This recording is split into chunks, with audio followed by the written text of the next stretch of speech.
Alessio, and if you don't know who Alessio is, you've been living under a rock for the last 20 years, should you say, gaming? No. Maybe less? 15. 15 years. Alessio is one of those gaming masters, and I've had the privilege to watch him play. And we played Tank Wars. If you haven't seen that book as well, I did a video on it not long ago. A fantastic book, really enjoyed it. We were down at Whaling Games, we had a fantastic day. So Alessio, thank you for letting us come here.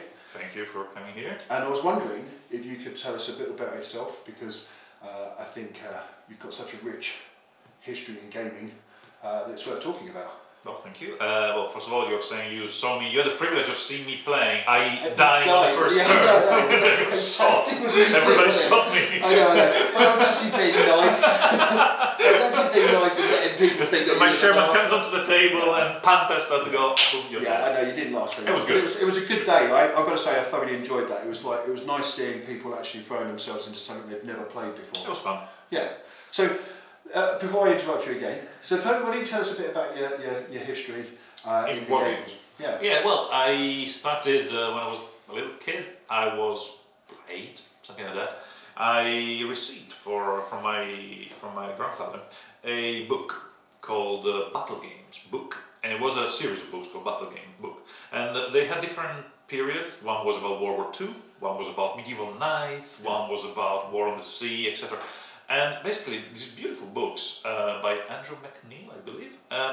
They had the first half. It's just beautiful art and pictures. Say, for example, World War II. There would be pictures from the war and illustration, a bit like in the Osprey books, and a bit of information there. And the second half of the book would be games. Basically, you open a double page, and it's like a hex map. And the next page would be units that you can photocopy and use as counters there. And there's 4 of them. And it was like on the World War II there was Omaha Beach was the last one, and then you had the Battle of Britain, then you had the Eastern Front, and the last one was carrier battles in the Pacific. So it was this 4. So I started there, played these little rules and things, and got interested in that. And then I had a huge collection of HO scale, HE, Airfix, toy soldiers. Lots of them. But what I did with them until then was on the beach, I would just set them up, build a fort, and then start throwing stones at them. and when they fall over, they're dead, and you see that the stone hitting the sand and exploding. It is great. It's fantastic. I still do it. One day we kickstarted that. And Kickstarter throw pebbles at sand. Yes, that's right. Okay, that's a good game. Buy some sand. Anyway, but then basically I put the two together. My bedroom at the time had a kind of a wooden floor with squares, luckily. So I just went, right, these little rules, toy soldiers, well, I can make a huge battle on my floor with this HO scale, adapting the rules because they're not quite right, but I can change them to make this work. So I was playing games, just on the floor there with my toy soldiers, with rules that I made up. And the cat normally won those battles between me. You've got a cat. I used a cat, yes, that you love to play with toy soldiers, but not quite by the rules. So yeah, basically that's how we started, and then it went to role-playing for a while.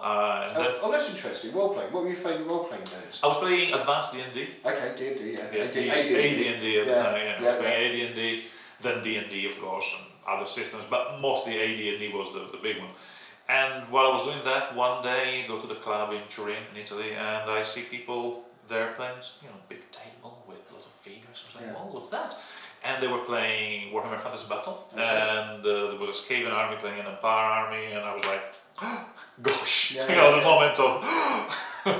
And basically, I started playing, I got really quite intense, as in, imagine a university with big book of biology there. Actually, on top of the book, there's a Warhammer rule book, or an army book, for training the army lists and stuff. And so I got into that big time. I won the Italian championship at the time. Very few people, of course, at the time, but still. But was it at that point in time? Was it obviously? Was it a large sort of group of people that used to play out there, or was it quite a quiet? Because in England we have like loads of gaming clubs, but those sort of I've noticed they've got larger and larger as time progresses, sort of thing. As I get older, there's more and more people getting involved in it. It's not so geeky or not so sort of nerdy to play now. It's actually, you know, it's like, you know, it's not your granddads or your great uncles sort of sitting around a table reenacting battles and stuff like that. It's become quite a cool thing to play. Was it small there, or did it when you were a kid? I think it was tiny. I mean, it was definitely elitist as well. It was geeky beyond belief in the sense that, for a start, it was all in English.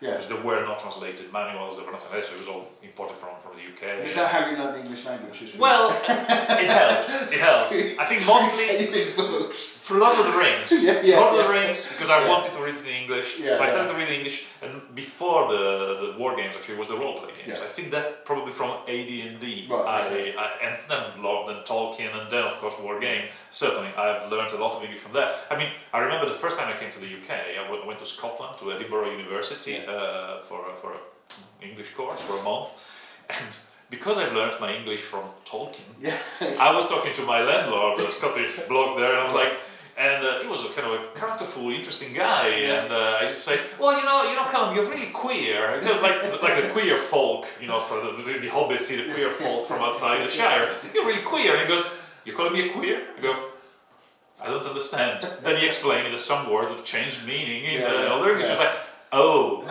I mean, you're interesting and different, and yes, okay, all right. Yeah, I can see how that can cause some problems. Absolutely. I had this, you know, old English. I'm kind of speaking, old English a bit because that's what I learned. That's what I learned.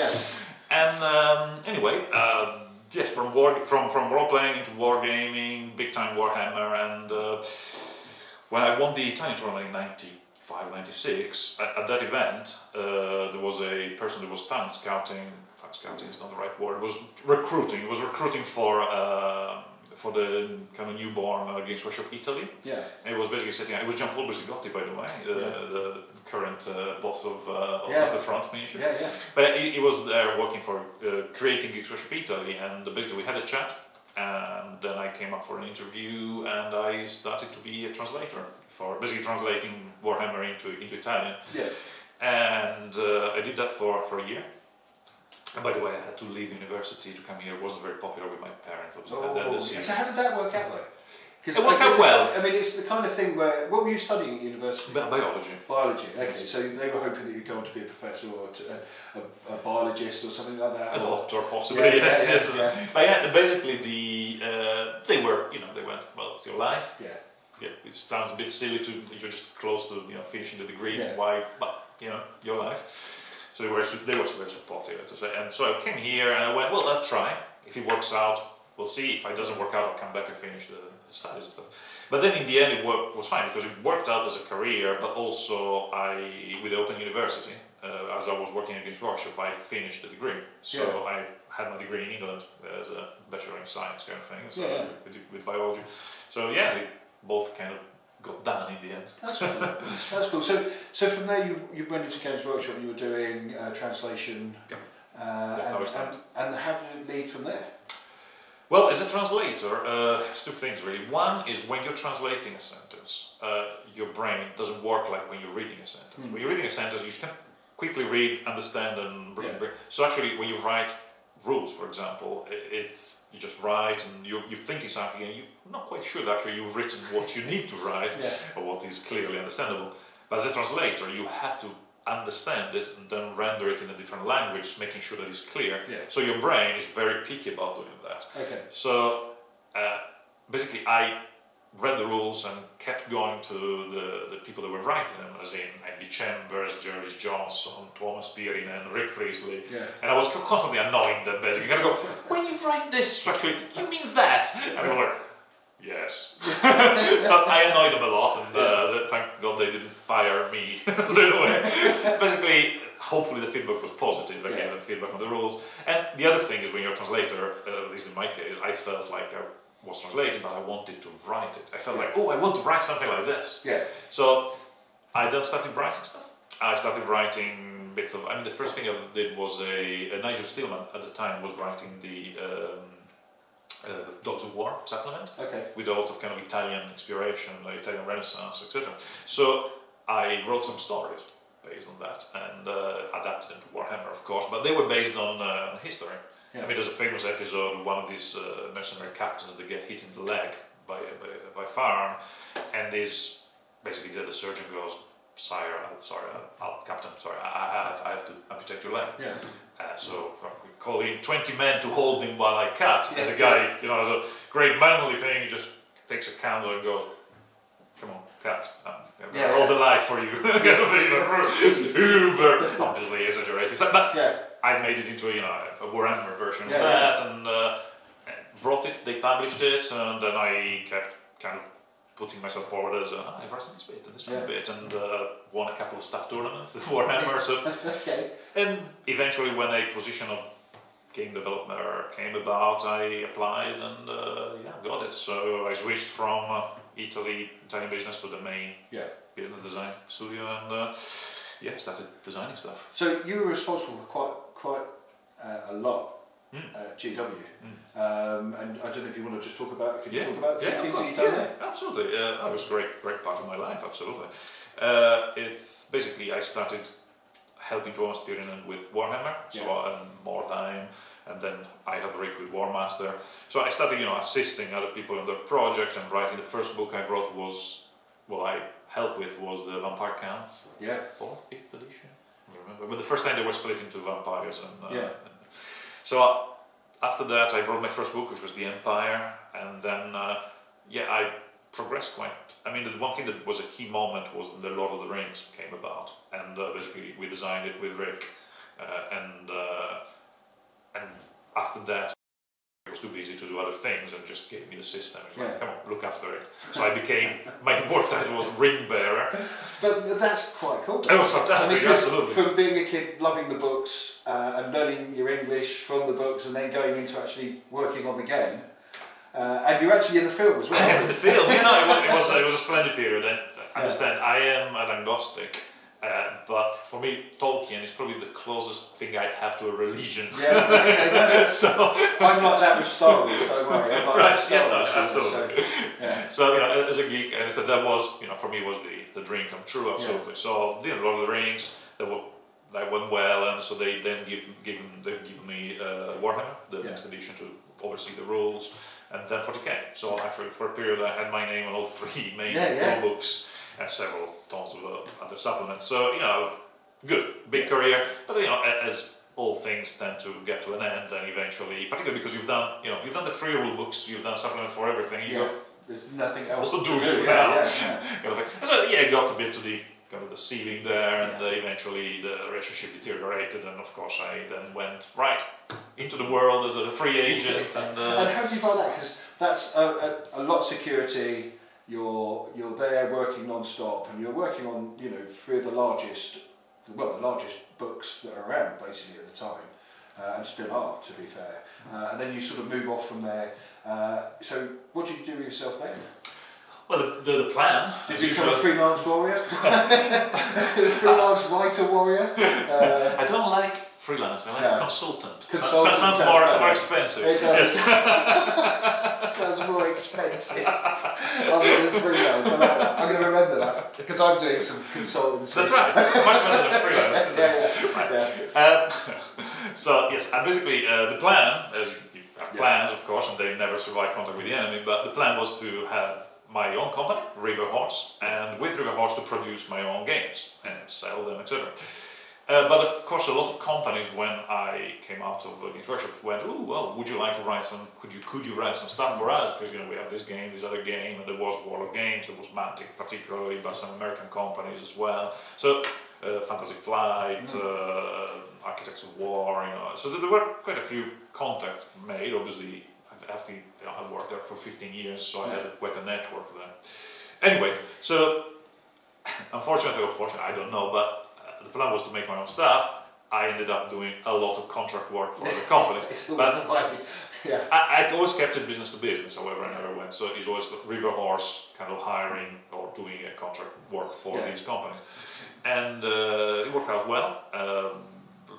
The Kings of War for Mantic, and then of course this thing came about, which I think is what we need to focus on. No, this is why we're here, isn't it? I mean, to talk about bulk action. So this has been your latest project. You've been throwing yourself into it here at Warlord, and I've got to say, I've had one demo game of Bolt Action, I've had one demo game of Tank War, and I've got to say it's really easy to learn.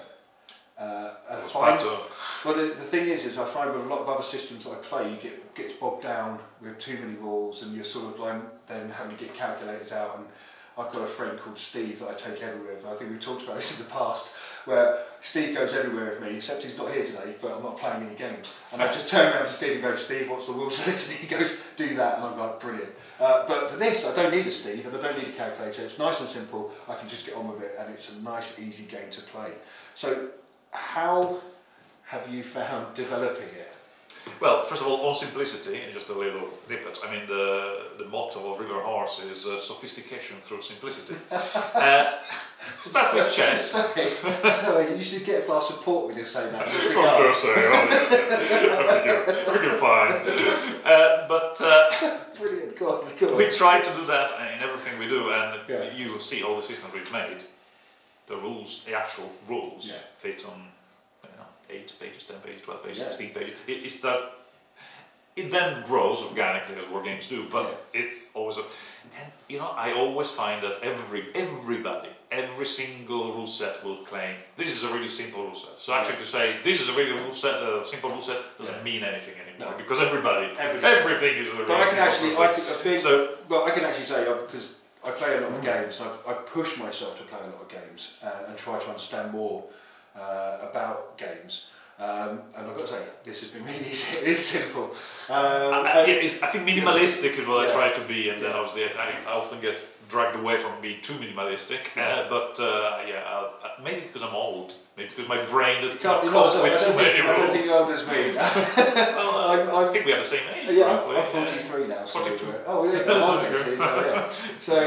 going to pull rank and say it is really simple. Thank you. That was the game. Yeah, so you've joined up with Warlord. You've been creating this. How long did it take to come up with it? Well, I started working with Warlord on Hail Caesar first, and did some work on that. But then we had this decision of making.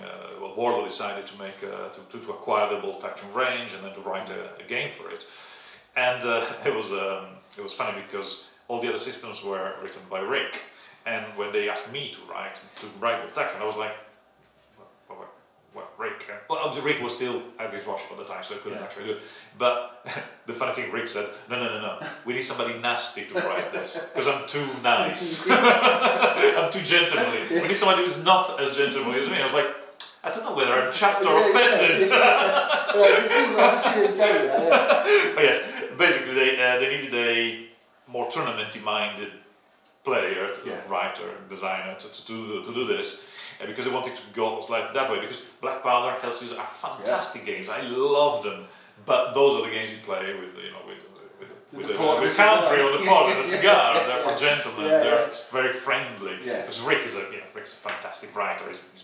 I would say that Rick Priestley and George Johnson I always refer to as my two mentors, the people that I was so lucky to learn from. And there have been many others. I mean, Andy Chambers, Thomas Spearman, and all of these people have helped me a lot to grow into my career. But I would say I always refer to Jervis and Rick as the two people I definitely looked up to as role models, effectively. And Rick's writing is awesome. You know, the way he writes, I wish I could write 10% as well as he writes in English. It's amazing.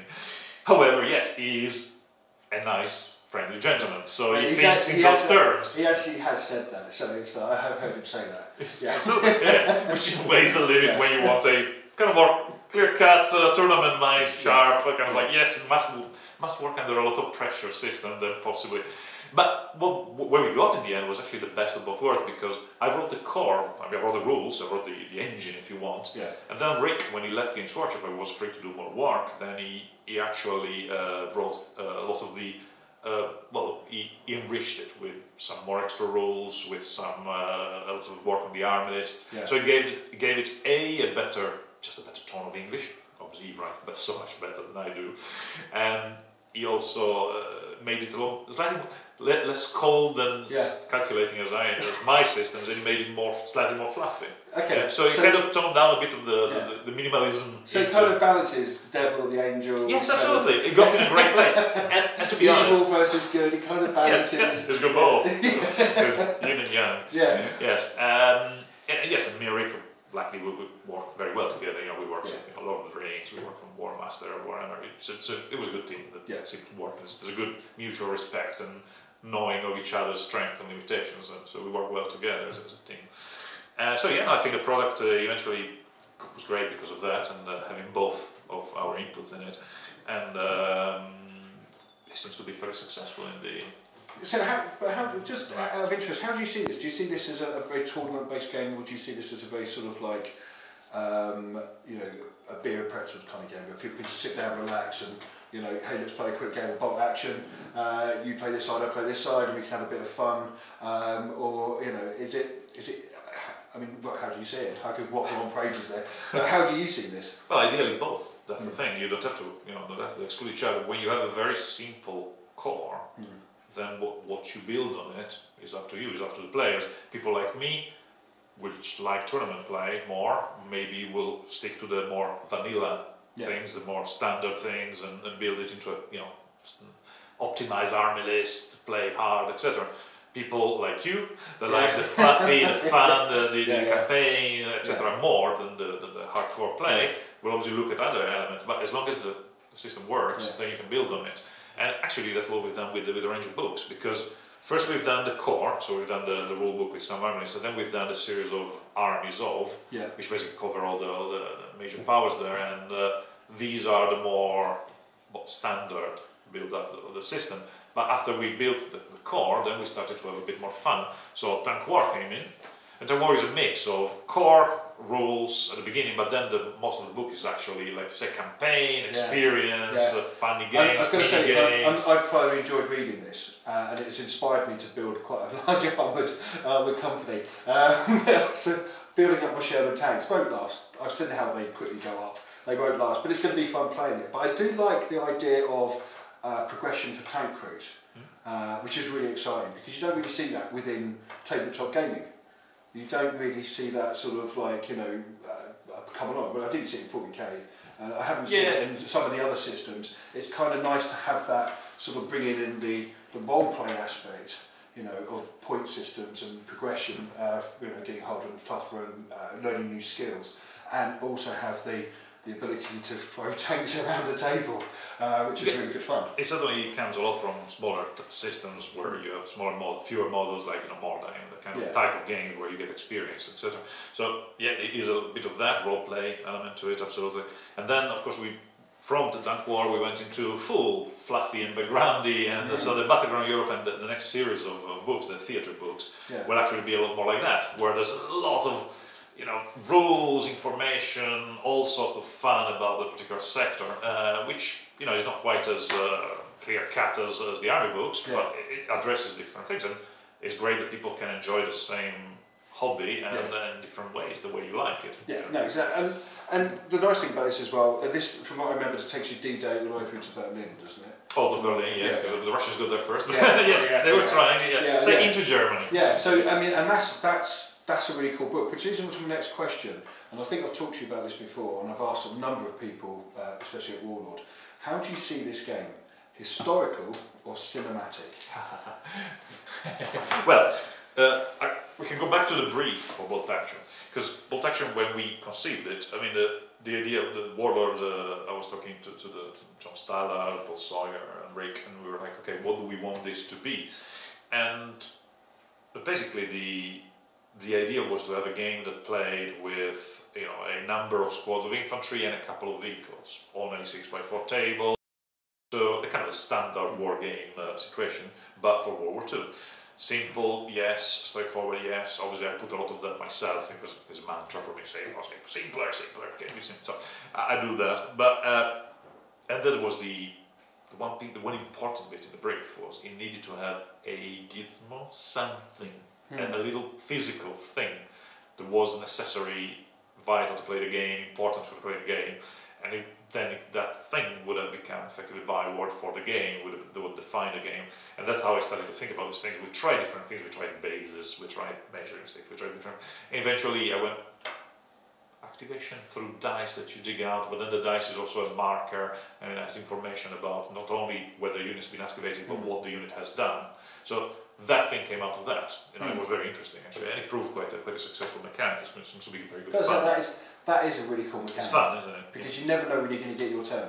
It's tense. It does that tense moment, yeah. Not everybody cup of tea, of course, but you know, nothing is. So, but yeah, if you like that kind of uncertainty, it is certainly very good fun. Yeah.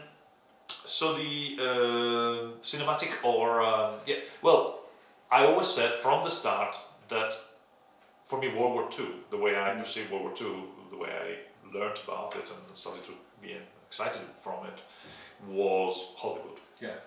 Yeah. So I remember as a kid watching, I don't know, Tora, the Battle of Midway, and then later on watching, you know, Saving Private Ryan and the Band of Brothers, and they're going, for me, that's the inspiration of it. And it's not the case that I play Americans in the game, because, you know, for me, that, you know, it's that the good guys, and I like to play the good guys normally in war games. So I have this Hollywood skewed perception, which, you know, I'm fully aware of and I accept, and that's what I enjoy. And I go, yes, when I play bolt action, I'm playing those firefights in Saving Private Ryan, you know, in Band of Brothers. That's what I'm doing. But of course, I started like that. I wrote it very much like that. Then Rick added a little more historicity, historical detail, because frankly he was more knowledgeable. He's more knowledgeable about this than me. But through doing all of this, of course, through doing the books, editing the books, and writing the rules, I did so much reading and so much research, which actually now I can actually engage on that kind of level, where before I wouldn't have known the difference between a 70mm, L70, L50. Well, I would go, right, okay, now I have an idea. And so that was great because I learned so much. So it was actually a very, very good, interesting experience. And I still feel the game cinematic. For me, it's still a cinematic game, but of course, there's more historicity to it. However, I never let that being too much of an obstacle, because obviously sometimes you want more detail. The more you want historical detail, the more you add detail to the rules. And the risk there is to turn something that, as you said, is very simple into something that gets progressively more and more complicated. I mean, an example could be, obviously I went for anti-tank guns, for example, are just there's 4 types of anti-tank guns in the game. So it's like light, medium, heavy, and light, medium, heavy, and super heavy. Mobile going off. Sorry. Yes, I forgot about the mobile. Sorry. That's right, don't worry. In fact, I probably better switch it off because it will go off just in a second again. But the people will go, I'll call you again. Just keep them rolling, but we'll I'll do a tap dance on the table. La la la la la. Sorry. Sorry, I don't think I'll turn mine off, but it's in my bag, so you won't hear it. Go away. Excellent. Okay, so we get things off. And then I have to confirm the change in tone, because otherwise it will put it back in where it was. Excellent. Okay, right. So we'll take back off from what you were saying. Cinematic. Which bit we're from? You're saying if you bog it down with too many rules, it becomes too. For example, there are 4 types of anti-tank guns. There is light anti-tank gun, medium, heavy, and super heavy. And everything has to fall into those brackets, into those bands. And of course, some of them are clear examples, perfect incarnations of what you mean, but then in reality, of course, there will be the gun that, well, is it, where does it sit? Is it is it at the top of that band? Is it at the top of the medium? Or is it actually at the bottom of the heavy? And that's actually, again, you can argue forever about that, because again, the reality we found very often, because trying to decide that, you looked into details, and we actually looked into this for some type of guns. There would be real, research from the time of different types of armor and inclination and distance and range and how much penetration they would get. But the reality of it, I mean, there's a lot of theory. The reality is that in many cases, the same gun made by a certain factory or by the other factory that was cutting on costs and using different materials, cheaper materials. The ammunition, same thing. This ammunition used all the proper things that actually the supplier was agreeing that these guys were cutting costs a bit, and the ammunition was a lot more fragile and didn't have the same. So reality was a lot more blurry than this, as it always is. So we basically had to make the call. And yes, of course, if you want the detail, extreme detail, you may find that 4 type of guns. I mean, some guns where we really found them really different, then we have given them a special role to make them maybe sit slightly in between a band and the other. But roughly, everything falls into those categories. Some machine guns. There's no difference between a Thompson and a Sten and an MP40. They're all submachine guns. And of course, people may go, no, but that was better than that. And they go, yeah, but we had to, the decision was there to make it simple. So. But that's the good thing about it. You have kept it simple. You haven't done the distinction between different things, which leads me on to another question about close combat. Because close combat in this game is pretty brutal. And what was the theory behind doing it like that? Because other systems have a way of adding bonuses and tons of bonuses and you take stuff away because that unit hasn't got this, or So what was the thought behind that? Well, you will find that all the systems I've written recently kind of have that philosophy of one thing I don't like is fleeing units, because again the random behavior of the fleeing unit, I always found it a huge kind of worms in wargaming, and it flees in that direction.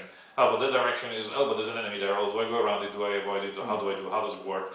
Basically when you're kind of not in control of the behavior of the unit and has to behave in a random manner but it's not quite clear. So I just went, oh yeah, all of that, yes, when you fail a test, of a nerve, morale test, etc., you go. You are removed. Because obviously, again, we surrender, we run away, we play dead, whatever we are doing, we are not fighting anymore. So regardless of what happened there, we are not in this fight. We may come back another day, yes, we may have scampered off the field and regrouped. But you're literally taking your models off the table. Yes, absolutely. And there's the same philosophy of the combat, is the protracted combat. Works, I think, more in, if you go antiquity, fantasy, where you have this big formed up units engaging in a long protracted sword fight, fine. In a World War II, in a modern setting, it doesn't last very long. No, it doesn't. So it's not like because you've actually literally what I kind of like is there's no grenades, there's no sort of like I'll get a +1 bonus for having a dagger and a +1 bonus for having combat. There is a few bits of that. I mean, there's some troops are better; they get 2 attacks instead of 1, but it's again very generic, broad brush. Isn't that just added to their bonuses as that unit? Oh yeah, absolutely. But the grenades is a good example, because we did obviously think about throwing grenades, etc. But the moment you start to, in wargaming, you start to make a grenade, it becomes always too powerful, and everybody has grenades. So often we thought, that may turn up in a huge grenade exchange whenever units get close. So the assumption there is that, like I said, pretty much everybody has grenades. So that kind of cancels out. So we went, right, they're both doing it, we're not looking at that, because it becomes too heavy and cumbersome. So let's not get into the only type of grenade we have in the game is anti-tank grenades, or bombs, or mines, whatever, magnetic weapons, or sticky bombs, whatever thing. Anti-tank, infantry anti-tank weaponry that actually is carried and you apply it to the tanks. So that's the only type of kind of grenade you have. Because I always saw that when I read that and I talked to someone about it. I always imagine those computer games where you've got a unit there, and you go attack that unit, and it just goes, and there's clouds of explosions and stuff like that, and then it goes, you've won.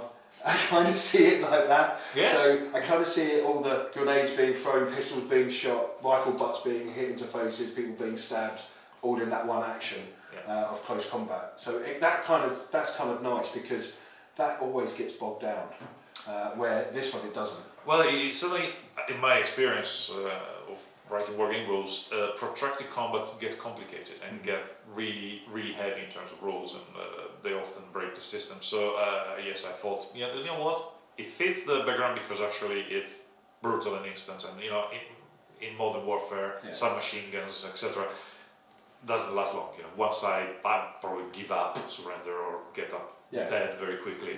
So we just went, let's not go to the old protracted thing. Over, simple, as you say, brutal, resolved, move on. What's out of interest, what's your favourite rule in this game? My favourite rule? Well, the pinning rule, it's proved, again, simple, Yeah. but neat, and it does what it needs to do. Is you get shot a lot, even if you don't take any casualties, Yeah. you become more and more unreliable and more likely to just stay there and not move. Yeah, So exactly, yeah. it achieves that with a fairly simple mechanic, I think. So that seems to be working well together with the activation. So yeah, I mean, or were you actually specifically about this specific rule? No, but one that's made you go, that is one of my favourite rules. Because we used to have, in one of the games that we used to play, we made up a rule called the Rule of Cool.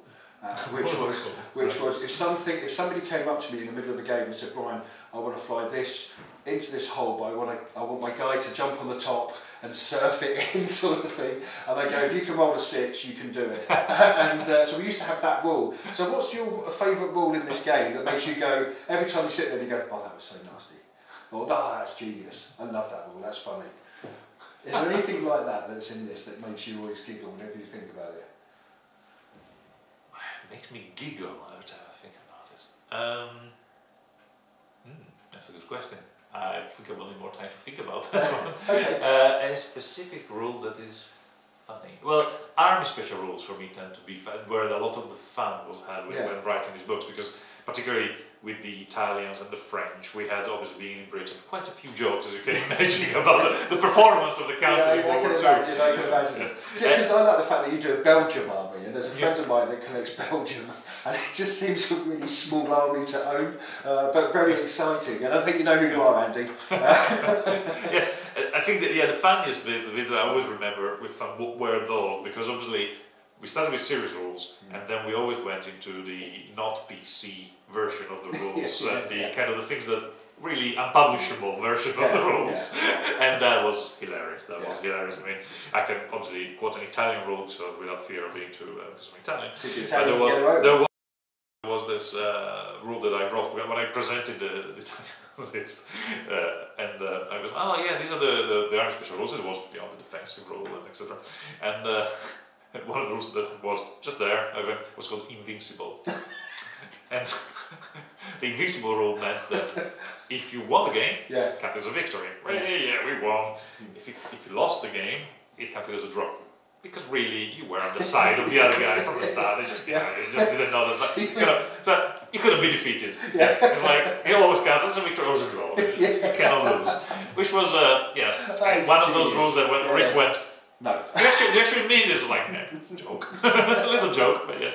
That's brilliant. Have you ever, out of all the books so far that you've created and worked on for Bolt Action so far in this series, which is your favourite one?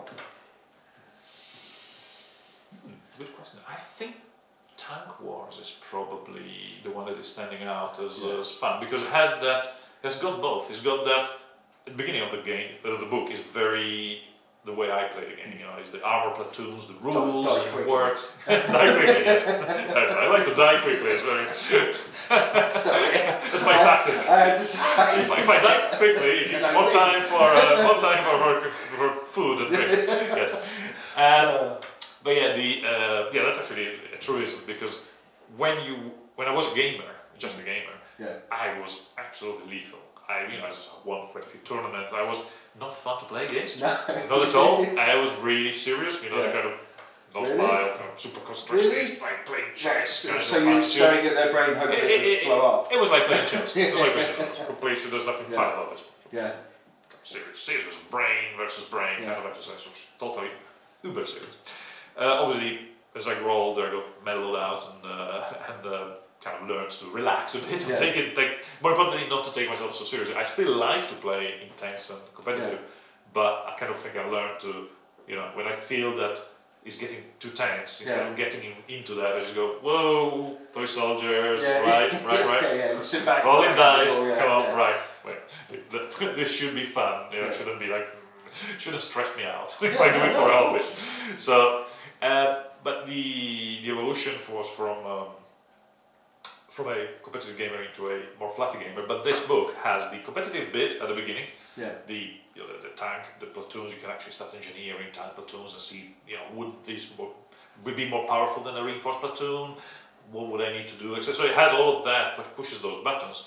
And then the second part of the book, with all the all the fun in it. I mean, there's two parts in it that absolutely I wanted in there, and I find so funny. I mean, the two are the tank case. Yeah. The tank case, brilliant. It's just every time I played it in Tokyo with Japanese people, I played it in Wayland with British people. All over the world, it's the same thing. It's just so fun. It's great. It's simple. I have one tank. I love the fact that you have one thing, because then you identify with them. You are there. You are in that tank. Definitely. And then that also the team element, the fun element to it, the being. So I love that. So tank case in there really. And also I like the little silhouette page, the target identification where you have to find out what things are, etc. That's good. Again, but yeah, so I think probably Tank War is possibly. I suppose it's the books that stands out also as being more different, because obviously this is a series of books. That's the series of books. This is almost like a standalone, separate book. But it's quite nice that it is a standalone, but you've got the models to do it, so you can actually go, actually, do you know what, I've got the models now, I'm going to use them in this. Because I don't see this as being just a little skirmish game, I see this as being whatever you want to do with it. You know, so you don't have to go, well, I'll only collect one starter box set because that has this, this and this in it. I can go, actually, I kind of like having trucks, I'm going to put trucks in there, I want Jeeps, I want more Jeeps, but I need more Jeeps. You know, you can just sort of build up on stuff, and it suddenly, we were discussing this on the car on the way up, that it suddenly becomes a game where you can go, okay, yeah, it's really cool, oh look, it's getting bigger and bigger, oh my god, I've created a whole regiment, you know, it's all there sort of thing. But that's the nice thing about this. So if you were to choose an army now, if someone said to you, and you hadn't heard about this game, and you would just say you were just introduced to it, which army would you go for? Well, sorry, if I want to choose it, or if I want to recommend? If you wanted to, if somebody said to you, you'd never played this before, right? So unless you've never played this game before, and somebody said to you, hey, you should come and check out Bot Action, what army would you go for? Well, as I said, because I look at Hollywood movies, so as I said, in board games I always tend to play the good guys. So but you would I would be playing Americans if I was to play an Allied force. If I had to play an Axis force, that's interesting because I go, well, the Axis. Please say that. Funnily enough, I was thinking about the Italian force because again they're very colourful uniforms and different weapons, but I went, but they're still the bad guys. So you go, right, the Axis is the bad guy. I have this in my head from movies, of course. Obviously, I know reality is a little bit more not quite as black and white, but I go ultimately. Axis, but I like good. So I thought there must be is there an Axis country that I can perceive as good guys that were kind of there? And I found one, Finland. Oh yeah. Because they were on the Axis side, but really they had no choice because they got invaded by the Soviets. So, but on the other hand, they never did particularly mass deportations or anything like this. They kind of defended their country. Yes, very hard fighters, absolutely, but they were defending their country pretty much. They didn't go into other. They counter-invaded Russia but it was, it was still part of the. So to me, there were never like ethnic purges. They had, Jewish things were never, never sent to Germany or anything like this. They were protected in their country. So I kind of go, okay, I found the good guys in the Axis. I will do Finland. Okay, so that's actually my next project. Because I need an Axis force. And I was like, okay, I've got my huge American army. I need an Axis force. It's going to be Finland. So with the American army, is it what sort of, did you go for US Army or did you go for Marines? Army, absolutely. Oh yeah, I went for regular. I really like the idea of not going for elite, etc. I really like, I want to play with if you want, I suppose that's the designer thing. You want to prove that the system is balanced, that you can achieve great results with average arms, without going for the extremes of super elite or hordes of inexperienced people. No, I keep it regular, keep it fluffy, a bit of everything. I always had that, I suppose because you have probably a chip on your shoulder kind of thing. It goes like, this is perfect balance, you can win everything and everything perfectly good with the normal army, you don't need to go for extremes. Because I've got to say, one of the reasons why I went for the Americans is because I got a tank to paint and I painted it in American colours. But to be fair, I think I'm the same with you where movies have influenced my decision on what armies to play. And plus I kind of like the Jackson tank and the Chaffee and tanks like that. And I'm a huge fan. If it was the American tanks we're talking about, I'm a huge fan of the Sherman. So, because that's been an iconic tank throughout the last 70 years. It's funny. When they ask me what's my favourite tank, I always answer the Sherman. because it sounds funny, but it sounds fun to say that about a tank. But for me, it's a friendly tank. It's got that rounded thing. It's like what a kid would draw. You're a kid, draw a tank, and you does the kind of like rounded edges. So it looks does like big wheels at the bottom, sort of thing like that. So it's that. Also, I don't know if you've seen a film called La Vita è Bella, Life is Beautiful. Yes, you know the kid at the end when he tells him, "Oh, you want a tank?" And what rolls in? A Sherman, of course. You go, right? Yes, Sherman, friendly. It is, but it is toy tank. So is that your favourite tank? Oh yeah, because of that, it is the toy tank. Yeah. The classic toy tank, whatever. Oh, that's fantastic. That's brilliant. Well, I can't thank you enough for sitting down with me today and talking about your history, bolt action. We should just sort of quickly ask, is there anything you can tell us that's new coming, that we're allowed to talk about? Well, for bolt action, certainly, as I said, we were now expanding the range of the theatre books. Yeah. So we have Battleground Europe, then soon the Ostfront, the Eastern Front one, written by Eddie Chambers. Then we'll have the Blitzkrieg, basically the early war. It basically concentrates on it's called Germany Strikes, and is about the campaigns in Poland, in Norway, and obviously the Low Countries and France. So there's that book. Then we'll go into the Pacific East. Well, not just Pacific, actually the Far East. So it's got the British in Burma, Indonesia, and places like that. Absolutely. Burma, Indonesia, Philippines, and Pacific campaign proper. And then the next book would be the last book of the series. Actually, probably will be the Soft Underbelly book, which is about the basically African and Italian campaign, and that's as far as we planned. So I don't. Who knows? Yeah, there's more, and there's also some other stuff there that River Horse is going to do next year. So keep an eye on that. We'll do. Yeah, definitely. Well, Alessio, thank you very much. It's been absolutely brilliant. I'm grinning like a madman. Thank you. It's been I don't get giggly when I meet, because I work in the film and TV industry. I don't get giggly when I meet actors. I only get giggly when I meet game designers and sculptors, which is really bizarre. There's the geek bond, I guess. It is. But it's been an absolute pleasure. Thank you very much for being with us today. Guys, keep watching, and we'll have some more interviews coming up very soon. Take care.